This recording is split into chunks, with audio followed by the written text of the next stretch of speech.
मित्रमैत्रिणींनो, आज आपण मराठी विषयातील पान क्रमांक 2 बंडूची इजार हा धडा आज आपण बघणार आहोत. तर बघूया बंडूचा हा आजचा दिवस कसा जातो. हे बघा, बावची गावचा बंडू शांत व कष्टाळू, आपण भलं आणि आपलं काम भलं असा त्याचा स्वभाव. सगळ्या गावात त्याच्या या स्वभावाची चर्चा. सकाळी लवकर शेताकडे जायचं, दिवसभर काम आटपून संध्याकाळी घराकडे यायचं. घरी आल्यावर आपल्या मुलीशी खेळायचं, कट्ट्यावर चक्कर मारायचं आणि जेवायच्या वेळी पुन्हा घरी यायचं असा त्याचा दिनक्रम. शिडशिडीत अंग सावळा रंग, शिडशिडीत अंगकाठी आणि नाकासमोर चालणारा बंडू. एका वर्षी पीक पाणी बरं झाल्यावर बंडूनं कुटुंबासाठी नवे कपडे आणि स्वतःसाठी इजार शिवली. ढोंडू मामांनी कपडे शिवले खरे, पण त्यांचा अंदाज जरा चुकला. पुढे इजार जरा लांब झाली, चांगलीच 4 बोटं लांब झाली आहे. आता पुन्हा ढोंडू मामाकडे जायचं म्हणजे. अगं इजार, जरा 4 बोटं कमी करून टाक घालतीस का? अहो, सकाळी सकाळी आणि काय हे? जेवण बनवायचंय, नीताच्या शाळेत जायचंय, मला नाही वेळ.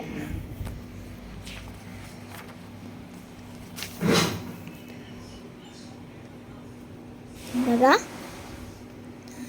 सुबे इजार जरा 4 बोटं कापून टाक घालतीस का? दादा नाही दादा, मला केवढा अभ्यास पडलाय, आता कॉलेजची वेळ होईल. तू आईला सांग की. आई, जरा 4 बोटं कापून टाक घालतीस का?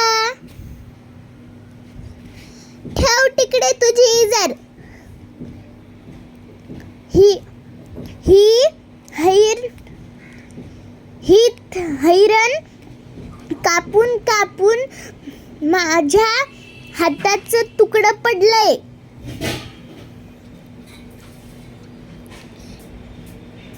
आईने इजार एका कोपऱ्यात फेकली.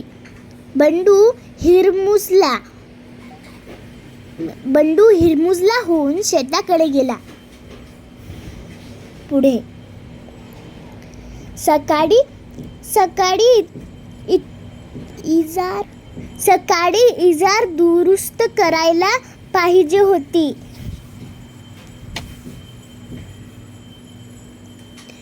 बंडूची बायको इजारीचे पाय कापते अन दुमडून टाकी घालते. आपला भाऊ किती राबतो, कष्ट करून मला कॉलेजला पाठवतो. मी दादाचं इतकंही काम करू नये.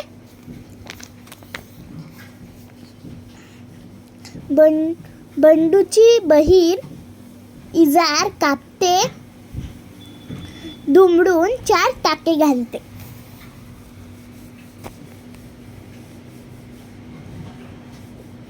उगाच खेकसली पोरावर. केवढा राबतोय पोरगा. बंडूची आई इजारीचे पाय कापते, दुमडून टाके घालते. आपलं काम आपणच केलेलं बरं. बंडू इजारीचे पाय कापतो व टाके घालतो. पुढे